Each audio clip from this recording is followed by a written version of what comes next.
You goofy looky. You were chasing the mongoose? Okay, I'm sorry. But don't do that, honey. Okay? Please? You be a good girl. No ho. No ho. No ho. No ho. Okay. Come on. You want to drink some water? You want water?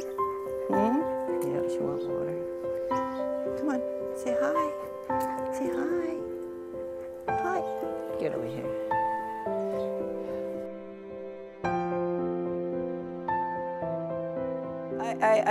I think my generation, and I'm not saying everyone, but I believe we were affected, and especially going to a Catholic school, which was very, very strict. And everything we did was either small sin, big sin, whatever.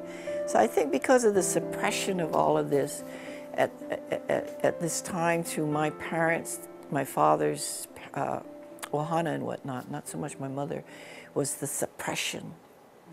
And it was not to embarrass the family. You know what I'm saying? Today, I'm like, whoa.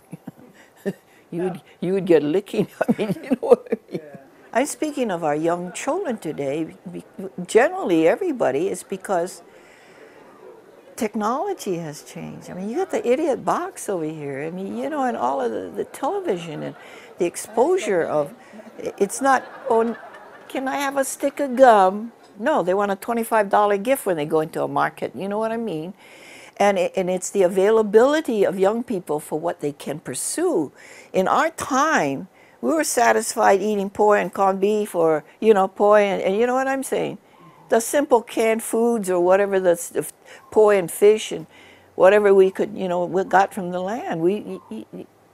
I mean, we didn't have all what society is able now to give to young children. And what are they doing? They have to create another entity to bring back the positiveness and the culture itself, to embed this in the child, the language, and if it wasn't for Hokulea, we wouldn't have never ever had that revival of our culture. First of all, the canoe is the most important artifact within the Pacific, because they wouldn't have never been able to migrate, whether it's in Polynesia or Micronesia or any of the other Polynesian islands. To have gotten involved with the canoe was really, we were here, Leon and I was married to Leon Pa'o, but it's pronounced, it's not Pa'o, it's Paua, Sterling. And his father was the third cousin to my father. So so Leon and I were like fourth cousins. And his name was Leon Pa'o, or Paua, Alfred Sterling. And I don't want to go into the name Alfred because he used to own Charlie's Tavern, you know, in Moilili and all that stuff. But anyway, we were here on this island, and I was taking care of my mother-in-law's shop. She was a little sick.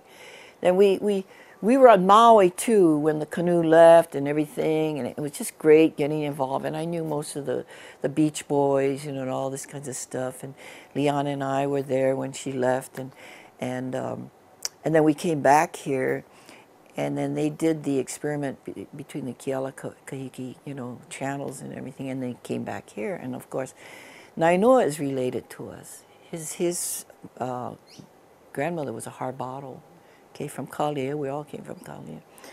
So he then took over and was trying to study in the whole bit. And so they did this to see what was the difference between the Kealakawa'a, which was named the route to Tahiti, okay? Not Kealakawa'a, Kealakahiki. And then rather than leaving from Maui, which took them 4 days to reach this experiment that they did, which took a day or something, you know, that kind of thing.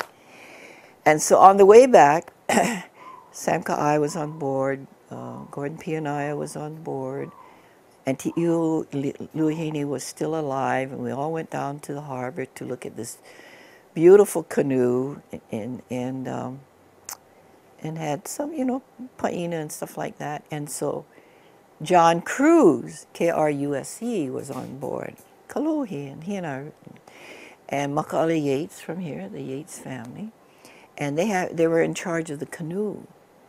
So I guess they knew of us when we were in Maui, especially Leon. And Leon is really a waterman, and he's a carpenter by trade. He's totally, totally, very, very expert at doing things, whether he's a mechanic or whatever, mechanical things. So anyway, they said to us, why don't you guys come with us? They were going to go to Maui. What we did was we got the people from Maui to come over here and then sail back. And this is the way we started to train people from each island. And we would bypass Honolulu without telling them anything and go to Kauai and went to Molokai.